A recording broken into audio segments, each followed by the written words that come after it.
Hey everybody, Kronos here with some more Warthunder tank gameplay. So, there is a new map out for the closed beta test, Kuban, and yesterday the servers were open for a bit, so I could play a few matches on the new map, and I thought I'd bring you a commented round from that. Realistic battle mode was disabled by the time I played, so the footage is all from arcade battle mode. I was planning on taking a closer look at the lower tier tanks, but I think I'm going to put them on hold till realistic battle mode is back, as I think realistic battle mode is better for this. In the footage I bring you from the Kuban map, I drive the German lineup and mostly the Panzer IV, F-2 and Stug 3. As you can see, the map has a few more open areas for longer range fights, and I adjusted my tactics a bit for it. I always try to figure out what the best way to win a match on a map might be, and in the previous Karelia map, for example, I usually tried to get the A capture point, that is the one in the middle of the map, and capture and hold it, because once you knew the map you could get there without being spotted, and the enemy tanks needed to get pretty close to fire on you if you were on this point. Because the other 2 points were close to the spawn points of the 2 teams on the Karelia map, they were very often held by the team that spawned close to it. And so I figured if we hold the one close to our spawn and the enemy team holds the one close to their spawn, whoever holds the one in the middle will in a lot of cases decide the match in their favor. On the Kuban map, on the other hand, all 3 points are about the same distance from both sides, and they are a lot more open. So I thought on this one I try to thin out the opponent in the first part of the match and go for capping later.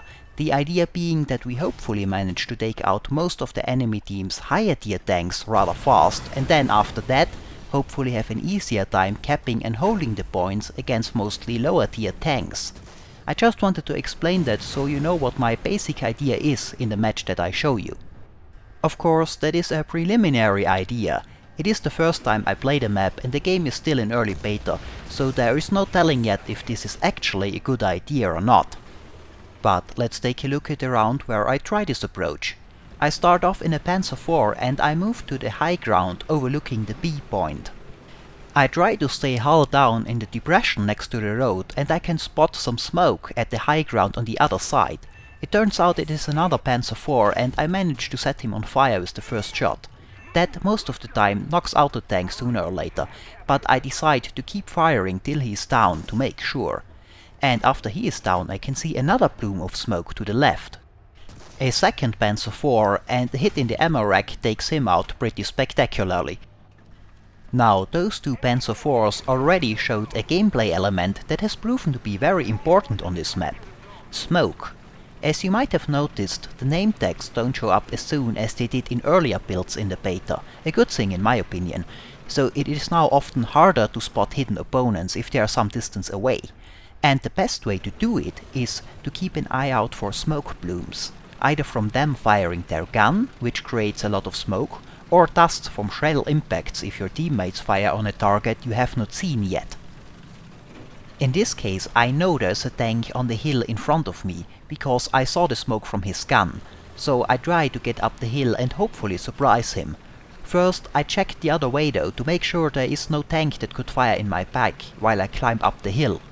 There was nothing on the road, so I start climbing the hill, but the second time I look back I can spot another Panzer IV coming up from the low ground.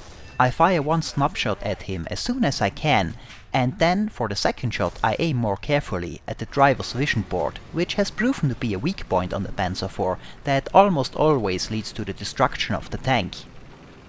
I keep going up the slope, but the tank I wanted to surprise up here is either already destroyed or moved away. However, this position seems to be good to overlook the A and C point, and maybe I can clear them for my team to take. There are 3 tanks on the ridge to my front right, a KV-1, a T-34 and a Stug 3, but I don't notice them until they start to fire. But after they do, the smoke marks their position nicely. So I move up to fire in their flanks. The Stug has the best cannon and weakest armor, followed by the T-34, and then the early KV-1 has the weakest cannon and the best armor, so I want to engage them in that order. I get the Stug and T-34 and someone else takes out the KV-1. I pull back a bit after that to check if there are more enemy tanks close to the capture points, but I can't see any and the teammate moves up to cap the A point, so I figure I stay up here and provide overwatch for the guy that is capping. I assume that most tanks are now showing up from the front, unless they take the long way around from the B point. The next target that shows up is another Stug 3, and I try to get the snapshot off on him, but he disappears into cover before I can get a hit, and after that I pull back a bit in case my fire has given my position away. Since I've just seen a few moments earlier what difference the smoke from the gun makes, I want to try to change position after firing. Though I have to say, this whole change position after firing thing is something I still have to work on and I keep forgetting. Now a T-34 shows up and he is driving pretty fast, but I manage to guess the lead correctly and get a hit on him that takes him out. And I drive forward again, scanning for more targets. I can see some smoke either from shell impacts or from gunfire, and a name tag every now and then pops up, but I can't spot a clear target to fire on. And it appears I have overstayed my welcome up here. The T-34 I took out earlier of course still knows my position, and since I failed to change it like I should have done by now, he has an easy time spotting me. He fires from concealment pretty far away, I can't even see the smoke in this case, and knocks out my turret traverse. Without it, my tank is pretty helpless and I have to give it up eventually, but I decide to come back here and try the spot a second time in my Stug 3. The T-34 has meanwhile moved up here and we clash at short range as I move up the slope. I can decide the fight in my favor, though I take some damage too, so my mobility suffers a bit. The enemy team has meanwhile neutralized the A point and is taking back the C point, so I move up to the edge of the high ground to get some fire into them. I scan for smoke again to spot targets and I can see some to the right on the low ground and a little further away at the C point. I decide to check out the closer ones first. Two smoke plumes down there indicate enemy tanks, but both of them get taken out before I can get my sights on them, so I check the smoke I saw from the C point. Here I can see a T-70 light tank and something else I can't identify behind the tree. I can take out the T-70 and someone else takes out the second target. However, I was sitting in this spot for too long again. I should have pulled back all the way, right away after hitting the T-70. And the T-34 takes advantage of this again. This time I can see where he's shooting from, but I don't have enough time to fire back. So I respawn in a Panzer 4. Something is firing at me at long range when I come from the spawn, and I fire back, but he is hull down and far away, so I don't want a prolonged firefight like that, and I decide to move. Now, while I move back towards the fight, I want to talk about my ammo choice real quick. As you might have noticed, in my Panzer 4 I carry 3 different anti-tank shells. The standard Panzergranate 39 armor-piercing round, the Panzergranate 40 APCR round, and a heat round. The standard AP makes up for the highest number of rounds I carry, and in this match I have so far only fired this standard AP round, not the higher penetration APCR. The reason for that I have already explained in the last video, but I want to mention it again. The standard armor-piercing round has an explosive filler, not a big one, but it will explode inside the target if it penetrates. The APCR round of course does not have an explosive filler. On top of that, the actual tungsten penetrator of the APCR is a subcaliber within a soft metal shell. So while the APCR can penetrate more armor, in most cases it will do less damage than the standard AP round when it penetrates. So if you know you can penetrate the target with the standard round, it is usually a good idea to use it, as it will have the best chance for critical damage and one-shot kills. That T-34 I just fired at, however, is an example for where you better use APCR. He is pretty far away and I can only see his front, and on top of that he moved up the slope a bit, so his armor was angled back even more. So here I switch to APCR rounds. I wanted to mention that to showcase that in many cases the shells you can unlock are not straight up upgrades, but often side grades with an upside and downside. That does depend on the tank though. Warthunder is going for realism, so on some tanks or cannons you will get shells to unlock that are just an upgrade.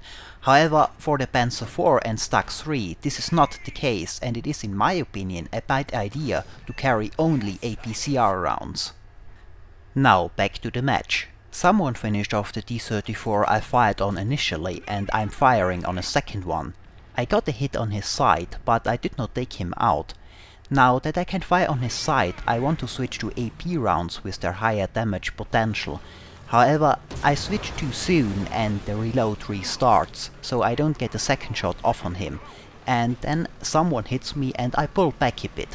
I take cover behind the rock formation on my right and try to find the T-34 again I was firing at, but I can't spot him and I assume someone took him out. Now the match is getting closer to the end, and it is somewhat close, so I think it is time to start capping, and so I move towards the A point. First I want to check it from the high ground, and when it is clear I move in to cap. As I arrive at the high ground above A, an enemy Panzer IV just took out a Stug 3, and I finish off the Panzer IV and then look around a bit to see if I can spot anything. But it looks clear, so I start to move towards the cap. However, someone has started to cap the C point. My tank has taken damage when I took hits earlier, so I'm not the fastest. And I notice that C is getting capped while I'm on my way down this slope, on the way towards the A point. And since I can fire at C from this position, I decide to stop behind this rock and take out the tanks at C. There seems to be two targets at the cap, a T-34 and behind it a KV-1. I start working on the T-34, but my rate of fire is pretty low because my loader is injured. I manage to set the T-34 on fire though, and he eventually blows up, while someone else takes out the KV-1. Now I want to move towards A again, however sadly my driving skills fail me here and I flip my tank, and I have to abandon it. I take another Panzer IV, however the enemy team has taken the A and C point, and that is enough for them to win the game.